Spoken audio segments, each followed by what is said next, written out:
بسم اللہ الرحمن الرحیم۔ السلام علیکم ناظرین، یہ ہم پہلے دیکھ چکے ہیں کہ کس طرح دعوت و دین کی تبلیغ کو روکنے کے لیے ظلم و جبر کا آغاز کیا گیا۔ آپ صلی اللہ علیہ وسلم پر جھوٹے الزام اور کئی بہتان لگائے گئے، آپ کی صاحبزادیوں کو طلاقیں دی گئیں اور آپ پر ظلم کے پہاڑ ڈھائے گئے۔ آج ہم اس ویڈیو میں دیکھنے جا رہے ہیں کہ یہ ظلم و جبر کس حد تک اور کہاں تک جاری رہا، اور آپ کے ساتھ ساتھ آپ کے صحابہ کرام کو بھی کس اذیت سے گزرنا پڑا۔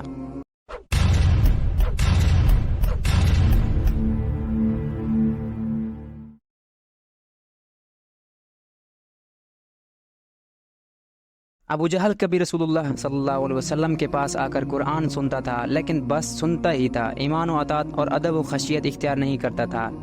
وہ رسول اللہ صلی اللہ علیہ وسلم کو اپنی بات سے اذیت پہنچاتا اور اللہ کی راہ سے روکتا، پھر اپنی اس حرکت اور برائی پر ناز اور فخر کرتا ہوا جاتا تھا، گویا اس نے کوئی قابل ذکر کارنامہ انجام دیا ہے۔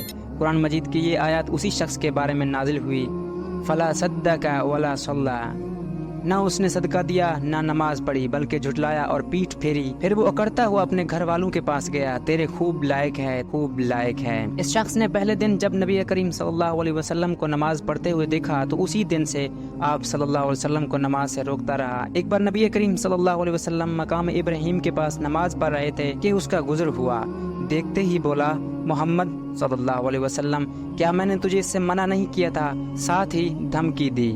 رسول اللہ صلی اللہ علیہ وسلم نے بھی ڈانٹ کر سختی سے جواب دیا۔ اس پر وہ کہنے لگا، اے محمد، مجھے کاہے کی دھمکی دے رہے ہو؟ دیکھو، خدا کی قسم، اس وادی مکہ میں میرے محفل سب سے بڑے ہیں۔ اس پر اللہ تعالیٰ نے یہ آیات نازل فرمائی، فَلْيَدْعُ نَادِيَهُ، اچھا تو وہ بلائے اپنی محفل کو، ہم بھی صدا کے فرشتوں کو بلا دیتے ہیں۔ ایک روایت میں مذکور ہے کہ رسول اللہ صلی اللہ علیہ وسلم نے اس کا گریبان گلے کے پاس سے پکڑ لیا اور جھنجھوڑتے ہوئے فرمایا، اولا لک فاولا ثم اولا لک فاولا، تیرے لیے بہت ہی موزوں ہے، تیرے لیے بہت ہی موزوں ہے۔ اس پر اللہ کا یہ دشمن کہنے لگا، اے محمد، مجھے دھمکی دے رہے ہو؟ خدا کی قسم، تم اور تمہارا پروردگار میرا کچھ نہیں بگاڑ سکتے، میں مکے کے دونوں پہاڑیوں کے درمیان چلنے پھرنے والوں میں سب سے زیادہ معزز ہوں۔ بہرحال اس ڈانٹ کے باوجود ابو جہل اپنی حماقت سے باز آنے والا نہ تھا، بلکہ اس کی بدبختی میں کچھ اور اضافہ ہی ہو گیا۔ چنانچہ صحیح مسلم میں ابو ہریرہ رضی اللہ تعالیٰ عنہ سے مروی ہے کہ ایک بار سرداران قریش سے ابو جہل نے کہا کہ محمد آپ حضرات کے روبرو اپنا چہرہ خاک آلود کرتا ہے؟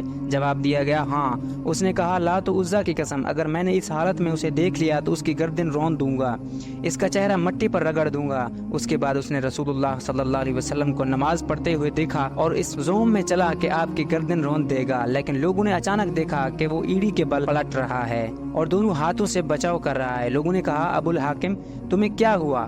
اس نے کہا، میرے اور اس کے درمیان آگ کی ایک خندق ہے، ہول ناکیاں ہیں اور پر ہیں۔ رسول اللہ صلی اللہ علیہ وسلم نے فرمایا، اگر وہ میرے قریب آتا تو فرشتے اس کا ایک ایک عضو اچک لیتے۔ ظلم و ستم کی یہ کروائیاں نبی کریم صلی اللہ علیہ وسلم کے ساتھ ہو رہی تھیں، اور عوام و خواص کے نفوس میں آپ صلی اللہ علیہ وسلم منفرد شخصیت کا جو وقار و احترام تھا، اور آپ کو مکے کے سب سے محترم اور عظیم انسان ابو طالب کی جو حمایت حاصل تھی، اس کے باوجود ہو رہی تھی۔ باقی رہیں وہ کروائیاں جو مسلمانوں اور خصوصاً ان میں سے بھی کمزور افراد کی اظہار ثانی کے لیے کی جا رہی تھی، تو وہ کچھ زیادہ ہی سنگین اور تلخ تھیں۔ ہر قبیلہ اپنے مسلمان ہونے والے افراد کو طرح طرح کی سزائیں دے رہا تھا، اور جس شخص کا کوئی قبیلہ نہ تھا ان پر اوباشوں اور سرداروں نے ایسے ظلم و ستم روا رکھے تھے جنہیں سن کر مضبوط انسان کا دل بھی بے چینی سے تڑپنے لگتا ہے۔ ابو جہل جب کسی معزز اور طاقتور آدمی کے مسلمان ہونے کی خبر سنتا تو اسے برا بھلا کہتا، ذلیل و رسوا کرتا اور مال و جاہ کو سخت خسارے سے دوچار کرنے کی دھمکیاں دیتا، اور اگر کوئی کمزور آدمی مسلمان ہوتا تو اسے مارتا، اس کو سخت سزائیں دیتا۔ حضرت عثمان بن عفان رضی اللہ تعالی عنہ کا چچا انہیں کھجور کی چٹائی میں لپیٹ کر نیچے سے دھواں دیتا۔ حضرت مصعب بن عمیر رضی اللہ تعالی عنہ کی ماں کو ان کے اسلام لانے کا علم ہوا تو ان کا دانا پانی بند کر دیا، انہیں گھر سے نکال دیا۔ یہ بڑے ناز و نعمت میں پلے تھے، حالات کی شدت سے دو چار ہوئے تو کھال اس طرح ادھڑ گئی جیسے سانپ کچلی چھوڑتا ہے۔ حضرت بلال رضی اللہ تعالی عنہ امیہ بن خلف جمیہ کے غلام تھے۔ امیہ ان کی گردن میں رسی ڈال کر لڑکوں کو دے دیتا اور انہیں مکے کے پہاڑوں میں گھماتے پھرتے تھے، یہاں تک کہ گردن پر رسی کا نشان پڑ جاتا تھا۔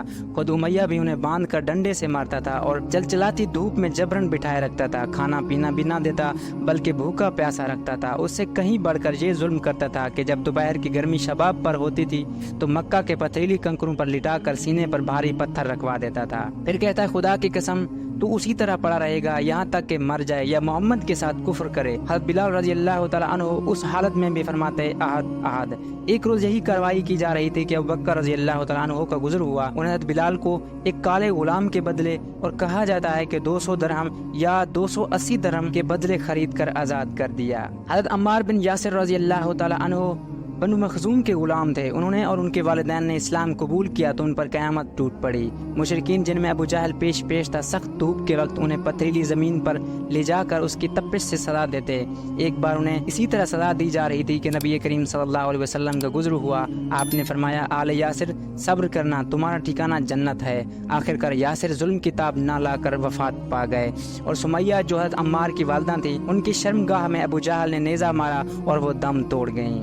یہ اسلام میں پہلی شہیدہ ہیں۔ حضرت عمار پر سختی کا سلسلہ جاری رہا۔ انہیں کبھی دھوپ میں تپایا جاتا تو کبھی ان کے سینے پر سرخ پتھر رکھ دیا جاتا اور کبھی پانی میں ڈبویا جاتا۔ ان سے مشرکین کہتے کہ جب تک تم محمد کو گالی نہ دو گے یا لات و عزیٰ کے بارے میں کلمہ خیر نہ کہو گے، ہم تمہیں چھوڑ نہیں سکتے۔ حضرت عمار نے مجبور ان کی بات مان لی۔ پھر نبی کریم صلی اللہ علیہ وسلم کے پاس روتے ہوئے اور معذرت کرتے ہوئے تشریف لائے۔ اس پر یہ آیات نازل ہوئی، جس نے اللہ پر ایمان لانے کے بعد کفر کیا، اس پر اللہ کا غضب اور عذاب عظیم ہے، لیکن جسے مجبور کیا جائے اور اس کا دل ایمان پر مطمئن ہو، اس پر کوئی گرفت نہیں۔ حضرت فقیہ جن کا نام افلاح تھا، بنی عبدالدار کے غلام تھے۔ ان کے یہ مالکان ان کا پاؤں رسی سے باندھ کر انہیں زمین پر گھسیٹتے تھے۔